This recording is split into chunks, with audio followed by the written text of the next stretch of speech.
Welcome to the Salmon Runs YouTube. Enjoy the video. In this video, I will explain how to get Excel average. We'll start by understanding the basic concept of averaging data within your spreadsheets.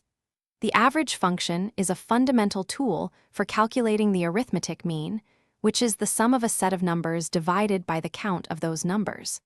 This is incredibly useful for quick data analysis, giving you a central tendency measure for your numerical data. Let's dive into the specifics of how to apply this powerful function.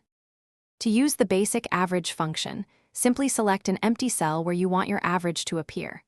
Then, type an equals sign, followed by the word average and an opening parenthesis.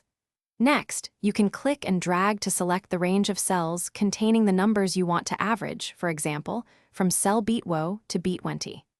Finally, close the parenthesis and press the Enter key to instantly display the calculated average of your selected data. Sometimes your data isn't in one continuous block, and that's perfectly fine. The average function allows you to select non-contiguous cells or multiple distinct ranges.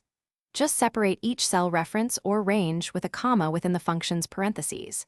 For instance, you could average cell A on, cell C5, and the range from phone to F15 all in a single formula. This flexibility ensures you can average exactly the data points you need, regardless of their layout. Beyond the basic average function, Excel offers more specialized options. Averagia includes text and logical values in its calculation, treating text as 0 and true as 1. For conditional averaging, Averagef lets you average only those cells that meet a single specified criterion, like numbers greater than 50.